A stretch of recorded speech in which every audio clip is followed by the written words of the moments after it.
more excited again for this team, which is again why I'm super excited that you came to me with the podcast because it sort of, like you said, sort of reinvigorates you.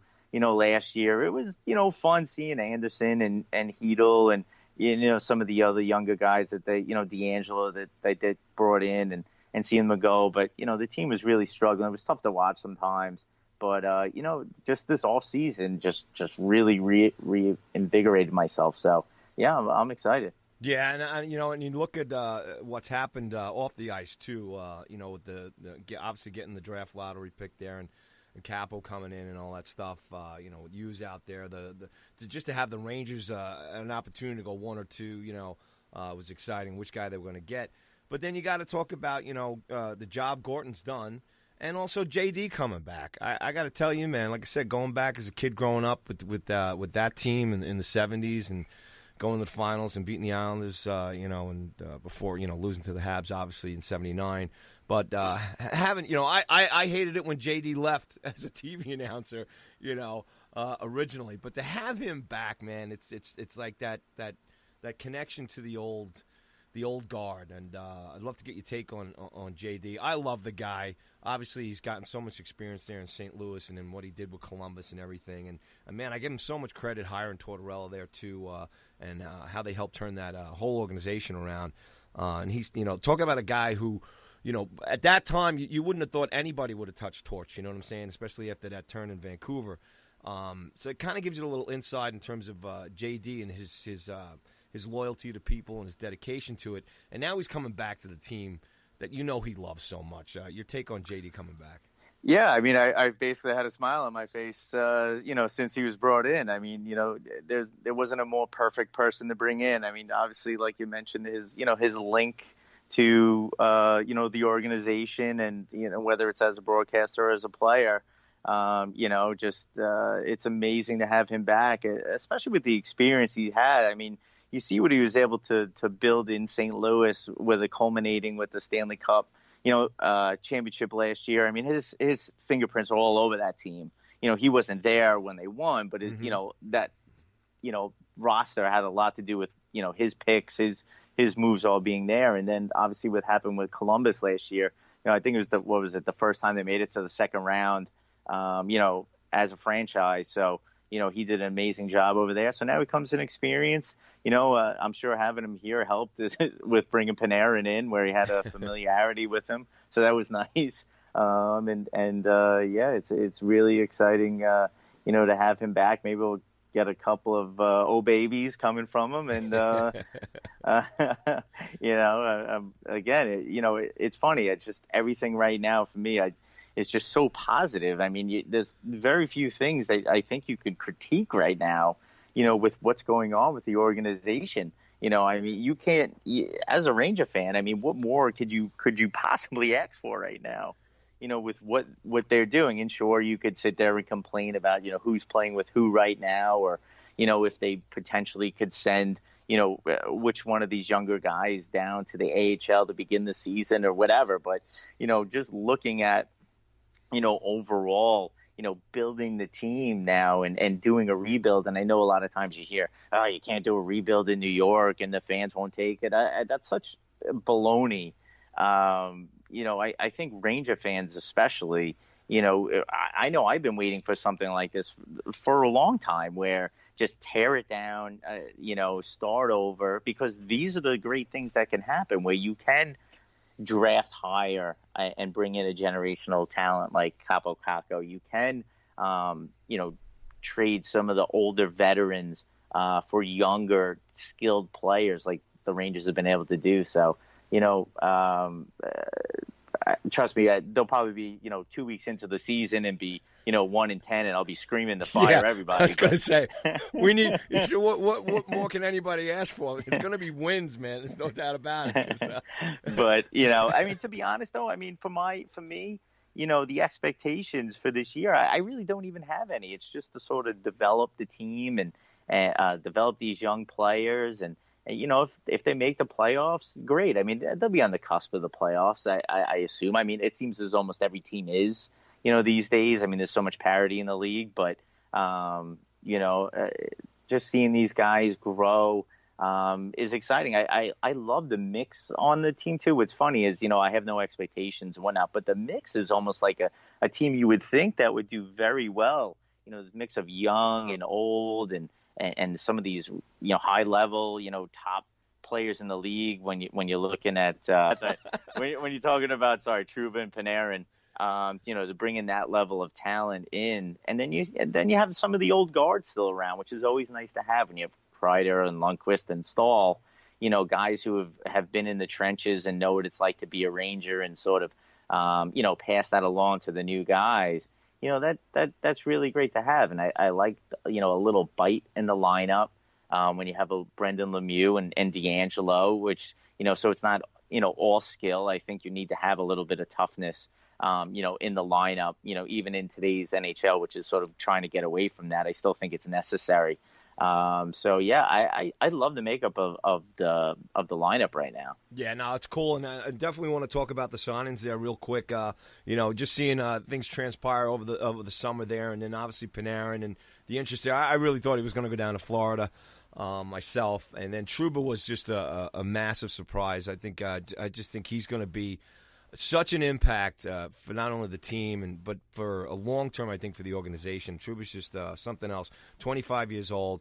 You get Panarin, and this is on top of obviously Kakko coming in. I mean that trio of those three things happened to me was like, all right, man, this is major. Influx, because if it goes the other way, if they don't bring in Trouba and if they don't get Panarin, Kakko gets exciting, but it's not as an impactful thing with those two. They're basically superstars. As far as Trouba and Panarin coming in here, and that's just to me was like, wow, this is just something else. And getting back to what we were talking about before, when last 2 years with Vegas going to the Cup Finals, with St. Louis winning last year. You see teams like the Islanders and the Canes and, getting first, second, get back into the playoffs. A lot of teams here, some of the old guard, Chicago, LA Kings, Nashville, they got a lot of miles on their skates here the last few years, and the Sharks too. It's up for grabs. So alluding to what you were saying before, it's a great mix. You got a coach now who's getting some experience behind the bench. You got a very experienced front office right now. And a great mix. What you're saying, there's no reason this team, if they stay healthy, and they stick together here, they can. There's no doubt. I think that they not only can make the playoffs, but they might actually get deep into it, because let's talk about him, KD. He's hung in there, and that's Hank. He's still got it at 37 here, and then you got Georgiev who played. I think Georgiev is amazing. He's a lot about Richter, about him in terms of his form and his style. His look at the puck, what he sees out there, and the fact that Quinn can go back and forth with the two of them is amazing. So let's talk about Hank here a little bit, anchoring things down in the back. Yeah, I mean, he's decided to see this thing through. He could have left, he could have waived his no trade and gone to a contender, which it may have been a little bit harder than you think with his salary and whatnot. The Rangers, could have made it work, I'm sure, if he really wanted to go somewhere to try to win a cup. So, it's nice to see this rebuild sort of accelerated by bringing in these guys like Panarin and Trouba. I do, just to sort of walk back on it for a sec, is, I see a lot of Ranger fans talking about how, the rebuild is over now. I caution Ranger fans to stay away from that sort of line of thinking, because I really, even with, all the positives that we're saying, and this is, it's all sort of, lollipops and ice cream over here that we're talking about. I mean, the defense still has some issues. They have a lot of young players who literally haven't played an NHL game yet. This is still a rebuild. So, I see a lot of that out there on Twitter and on social media, like, oh, rebuild's over. No, this team is not going to be like a true Stanley Cup contender. I mean, for me, for at least 2 years. I mean, that's what I'm looking at for sure. I mean, like I said, I love the makeup.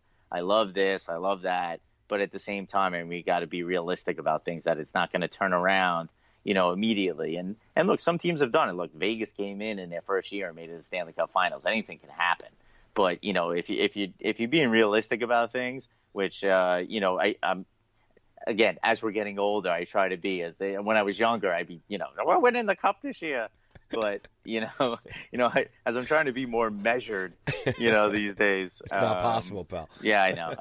Like I said, it's easy in exhibition season and to be this way. But I still think the team is a ways away. I think it's nice to have Trouba in and Panarin in. And the good thing is that they're on long-term contracts. So it's not like there is an immediacy to win this year or even next year. They're going to be around. They're still going to be in their prime. Like you mentioned, Trouba's 25.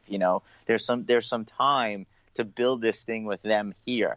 Trust me, Panarin's going to light it up, this year anyway, and it's going to probably single-handedly get them to either in the playoffs or just missing the playoffs. So, I see it being a successful season on that end. But for me, I'm when you do a total tear down, to me, your eye is on a cup, and it's 3-4 years down the road from when you write that letter, you make that decision.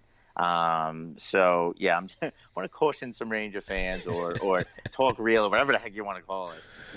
That it's still a rebuild. It just because you brought those guys in doesn't mean it's not a rebuild. You still have all these young players. I mean, we all think that Capo Caco is going to score like 50 goals this year. He may only score 20. 47. Yeah, exactly. Kravtsov may start the season in the AHL. It's okay. Yeah. And maybe he doesn't deserve it, but the organization feels as though they want him to get lots of minutes on the power play, penalty kill, or whatever they want to do in the AHL and in Hartford, and that's fine. It's not about this year. So anyway, but Katie, look. Well, I mean, these are great problems to have, and I think this is like what's so fun about not only where the team is, the direction it's going. It's also, like I said, it's fun about me and you getting back here together. And I know we're just kind of rambling on to tonight. It's the first pilot show, and me and you, especially, the games don't count until next week. You got the opening night next Thursday. We're gonna fire things back up here on Wednesday. We'll know what the roster is. We'll know what's going on. You need the games to count to start clicking here, and we're gonna have a lot of fun. And we just want to let the fans know that myself and Kevin here, we're just getting back onto the into the saddle here. I'm excited about it, just on a production end, just getting used to doing this, back and forth, and just even just working the control board here, Kevin, is just like getting back into it. But I'm excited, and it just it just kind of coincides with where the team is, and we are realistic, and I think a lot of the fans know that. But it's going to be enjoyable because the talent that they have mixed in here with a lot of the young guys, and the fact that we can actually say that now, watching these kids kind of to come in and they've kind of straightened out the organization down there in Hartford with the Wolfpack, JD coming in, just the hockey organization as a whole. The fan base is here, right? We got the greatest fans in the world. It's been obviously a hell of a long, long time since 1994. Get close there a little bit, 2014 and stuff, but this is where we're back now. We got some fun. We're gonna, a team to look into. Some great names. We've lost a couple of favorites here the last couple of years. Guys leaving and free agency and everything. But it's definitely exciting to see what's going on. Because I'll be honest with you, Kevin, I didn't see this coming. When Sather and Gorton came out with that letter, I didn't think that was going to happen because we've been conditioned for the breakdown and then just slowly coming back into whatever. But there seems to be more than anything, Kevin, with this group and with JD and with Gorton, I think, and I've been really impressed with Gorton, too, coming in here and taking a hold of this and the decisions that they've made. I love his press conferences, the way he talks. He's a smart hockey guy. JD, obviously, too, and Quinn, too. The three of them are just smart hockey guys, and they're level-headed guys, which obviously we're not so much used to with Torts there a couple of years ago.